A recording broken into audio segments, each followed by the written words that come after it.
Fala, minha gente, tudo bem com vocês? Espero que estejam super bem e prontos para mais uma leitura da Palavra do Senhor. Hoje teremos o prazer de darmos início à leitura de mais um livro.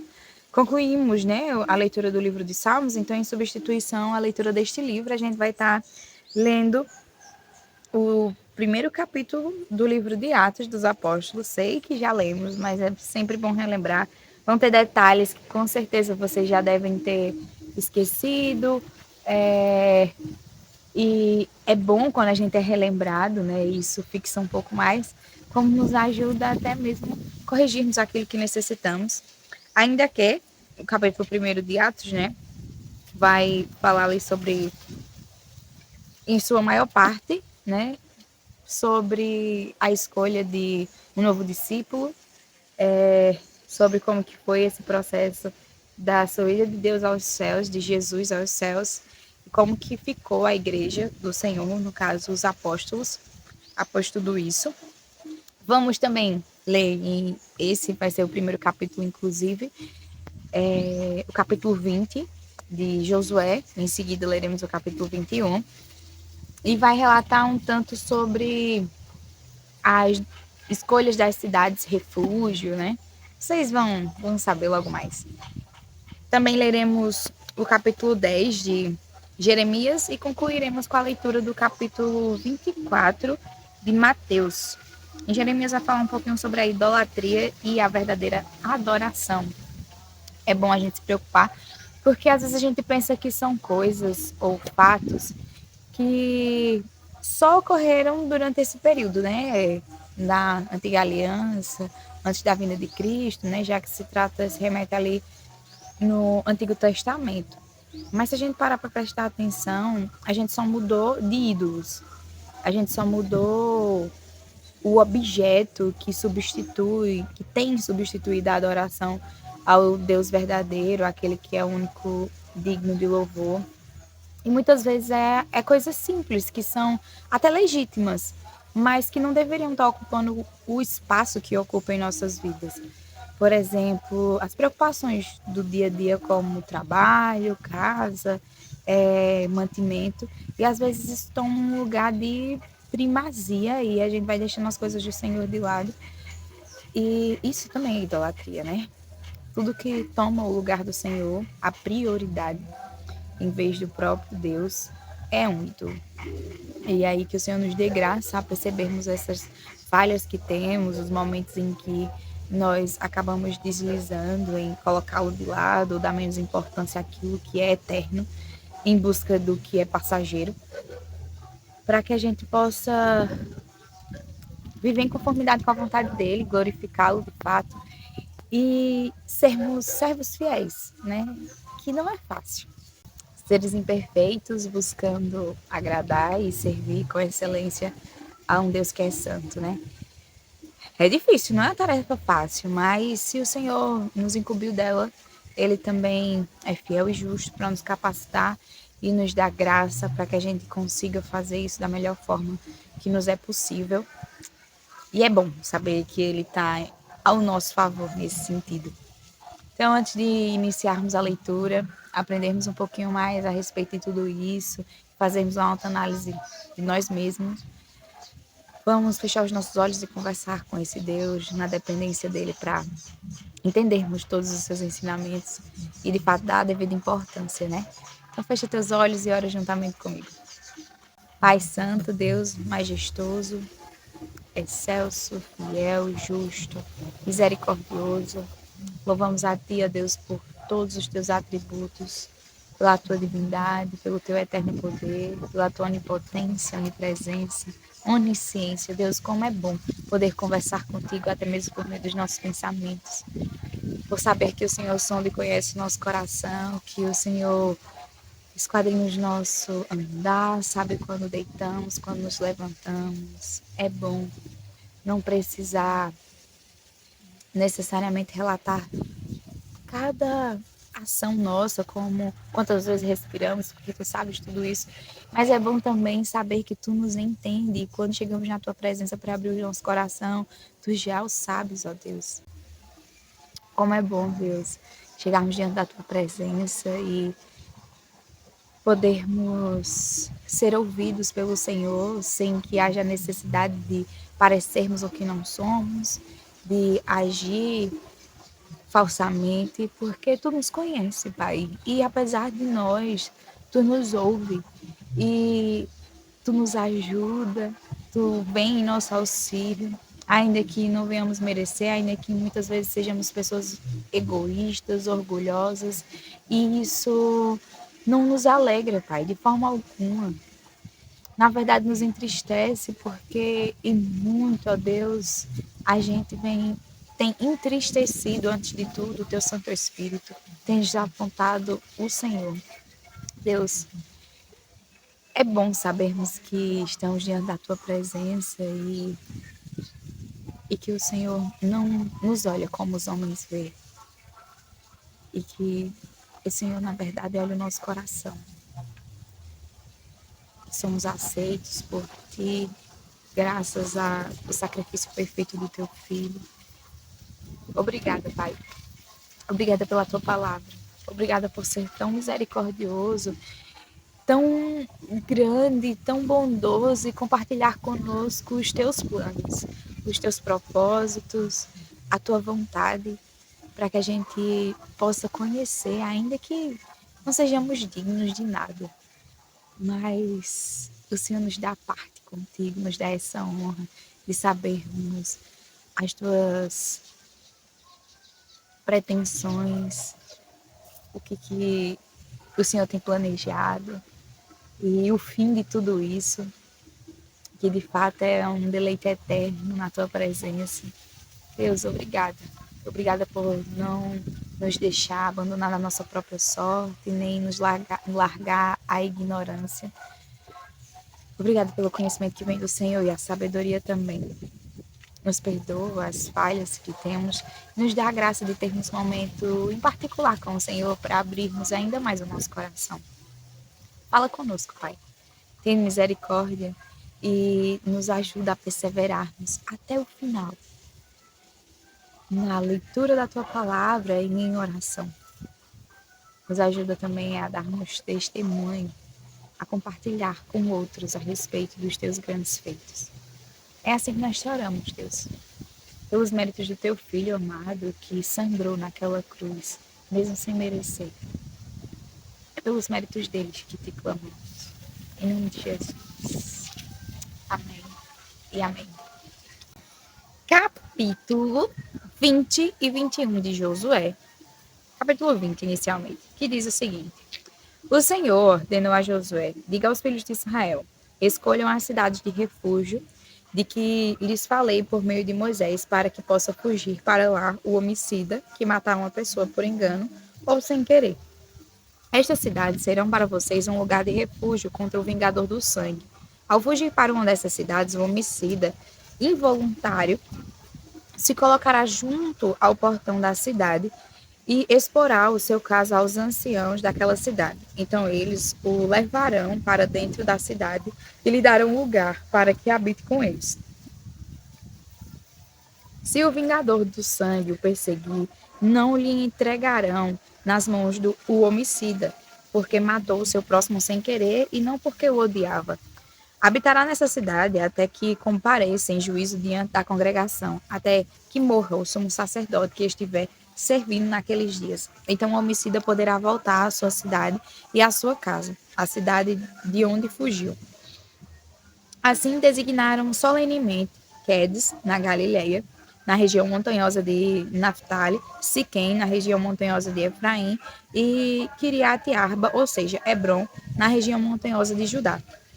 Do outro lado do Jordão, na altura de Jericó, para o leste, designaram Bezer, no deserto, no planalto da tribo de Ruben, e Ramote, em Gileade, da tribo de Gade, e Golã, em Bazã, da tribo de Manassés. São estas as cidades que foram designadas para todos os filhos de Israel e para os estrangeiros que moravam entre eles, para que nelas pudesse se refugiar todo aquele que, por engano, matasse uma pessoa, para que não morresse às mãos do vingador do sangue, até comparecer diante da congregação.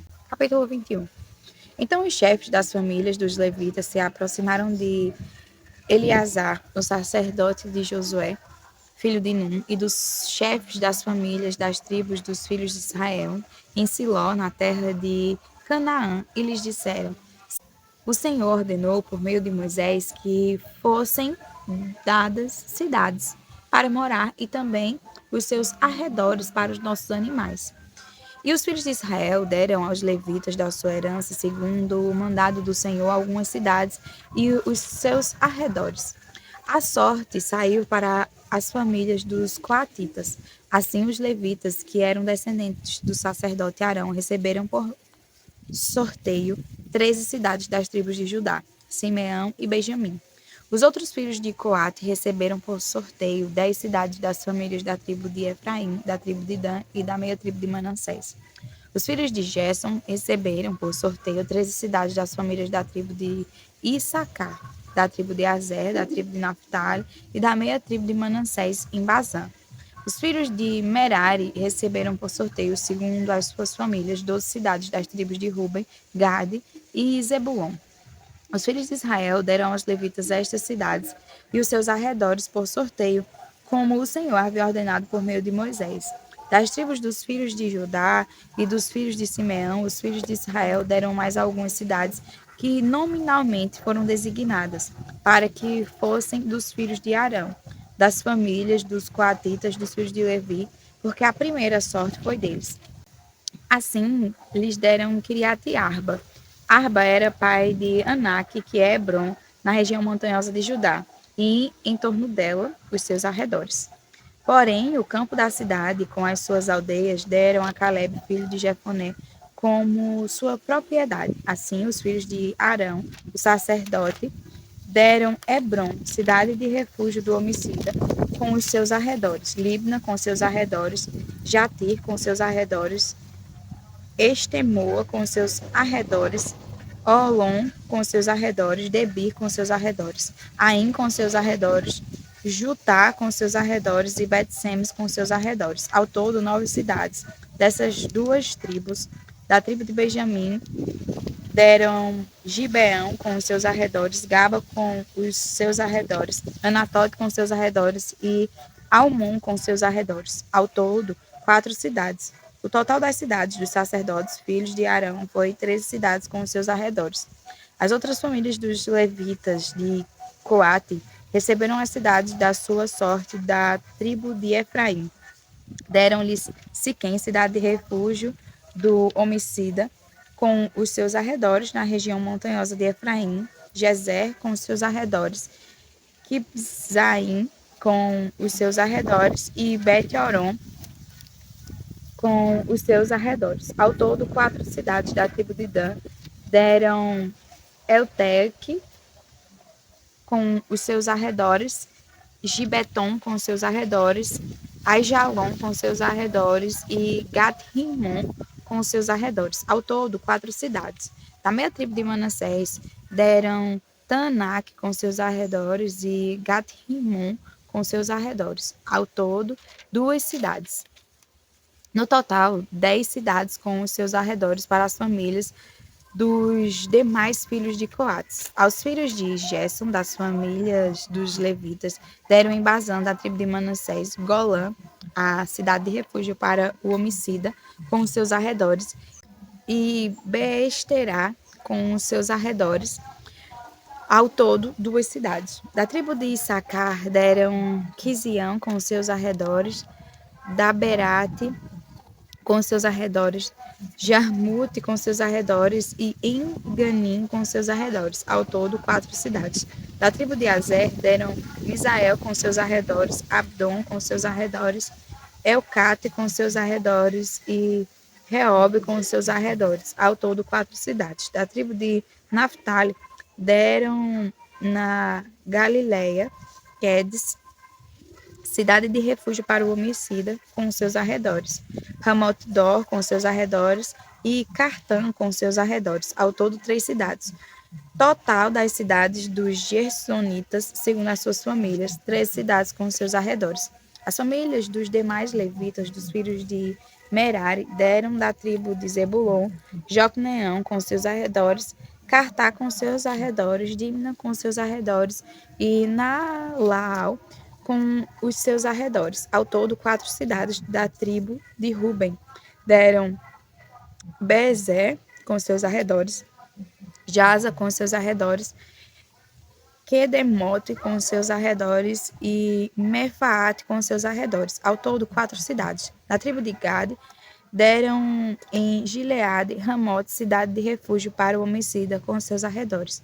Manaim com seus arredores, Esbom com seus arredores e Jazer com seus arredores. Ao todo, 4 cidades. Todas estas cidades tocaram por sorteio aos filhos de Merari, segundo as suas famílias, que ainda restavam das famílias dos levitas, 12 cidades. O total das cidades dos levitas no meio da herança dos filhos de Israel foram 48 cidades com os seus arredores. Cada uma dessas cidades tinha pastagem ao seu redor. Era assim com todas elas. Desta maneira, o Senhor deu a Israel toda a terra que, sob juramento, havia prometido dar a seus pais. Eles tomaram posse dela e habitaram nela. O Senhor lhes deu repouso ao redor, segundo tudo o que havia jurado a seus pais. Nenhum de todos os seus inimigos resistiu diante deles. A todos eles o Senhor entregou nas mãos dos filhos de Israel. Nenhuma promessa falhou de todas as boas palavras que o Senhor havia falado à casa de Israel. Tudo se cumpriu. Capítulo 1 do livro de Atos dos Apóstolos. Escrevi o primeiro livro, ó Teófilo, relatando todas as coisas que Jesus começou a fazer e a ensinar, até o dia em que foi elevado às alturas, depois de haver dado mandamentos por meio do Espírito Santo aos apóstolos que tinha escolhido. Depois de ter padecido, Jesus se apresentou vivo a seus apóstolos com muitas provas incontestáveis, aparecendo-lhes durante 40 dias e falando das coisas relacionadas com o reino de Deus. E comendo com eles, deu-lhes esta ordem: não se afastem de Jerusalém, mas esperem a promessa do Pai, a qual vocês ouviram de mim. Porque João, na verdade, batizou com água, mas vocês serão batizados com o Espírito Santo dentro de poucos dias. Então os que estavam reunidos com Jesus lhe perguntaram: será este o tempo em que o Senhor irá restaurar o reino a Israel? Jesus respondeu: não cabe a vocês conhecer tempos ou épocas que o Pai fixou pela sua própria autoridade. Mas vocês receberão poder ao descer sobre vocês o Espírito Santo, e serão minhas testemunhas, tanto em Jerusalém como em toda a Judéia e Samaria, até os confins da terra. Depois de ter dito isso, Jesus foi elevado às alturas à vista deles, e uma nuvem o encobriu dos seus olhos. E estando ele com os olhos fixos no céu, enquanto Jesus subia, eis que 2 homens vestidos de branco se puseram ao lado deles, e lhes disseram: homens da Galileia, por que vocês estão olhando para as alturas? Esse Jesus que foi levado do meio de vocês para o céu, virá do modo como vocês o viram subir. Então os apóstolos voltaram do Monte das Oliveiras para Jerusalém. A distância até a cidade é de cerca de 1 quilômetro. Quando entraram na cidade, subiram para o cenáculo, onde se reuniam Pedro, João, Tiago, André, Filipe, Tomé, Bartolomeu, Mateus, Tiago, filho de Alfeu, Simão, o Zelote e Judas, filho de Tiago.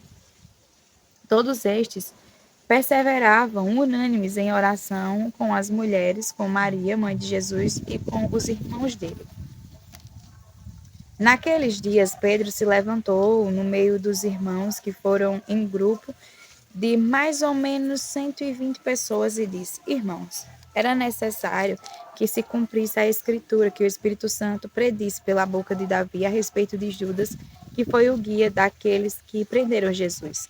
Ele era um dos nossos e teve parte neste ministério. Ora, este homem adquiriu um campo com o preço da iniquidade e, caindo de cabeça, rompeu-se pelo meio, e todos os seus intestinos se derramaram.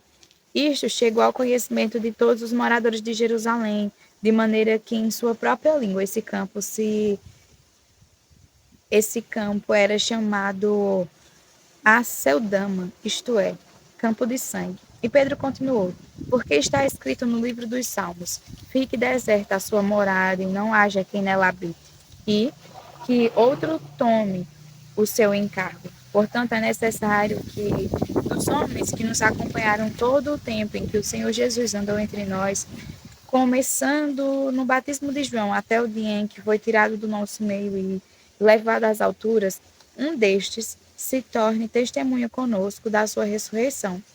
Então, propuseram dois: José, chamado Barsabás, também conhecido como Justo, e Matias. E orando disseram: Tu, Senhor, que conheces o coração de todos, revela-nos qual dos dois escolhestes para preencher a vaga neste ministério e apostolado do qual Judas se desviou, indo para o seu próprio lugar. Depois fizeram um sorteio e a sorte caiu sobre Matias, que foi acrescentado ao grupo dos 11 apóstolos. Capítulo 10 do livro de Jeremias.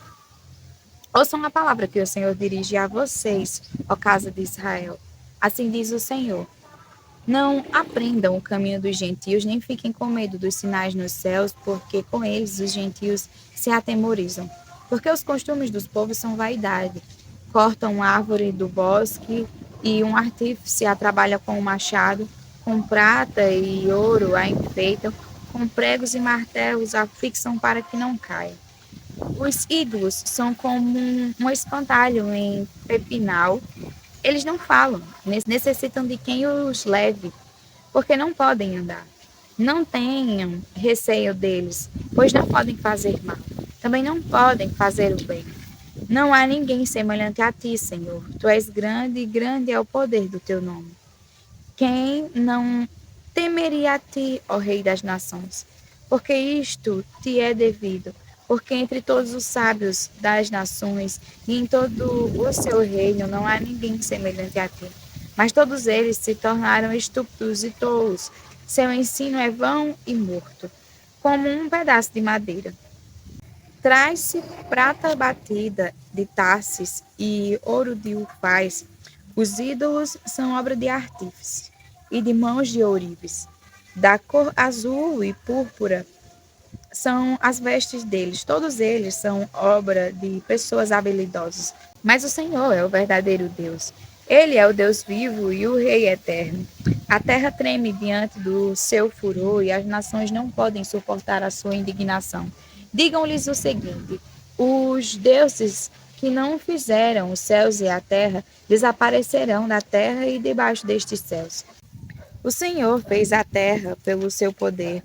Com a sua sabedoria estabeleceu o mundo, e com a sua inteligência estendeu os céus. Quando ele faz soar a sua voz, logo há tumulto de águas no céu e nuvens sobe das extremidades da terra. Ele cria os relâmpagos para a chuva e dos seus depósitos faz sair o vento. Todas as pessoas são tolas e não têm conhecimento. Todo ourives é envergonhado pela imagem que ele mesmo esculpiu, pois as suas imagens são falsas e nelas não há fôlego de vida. São vaidades, obras ridículas. Quando chegar o tempo do seu castigo, virão a perecer.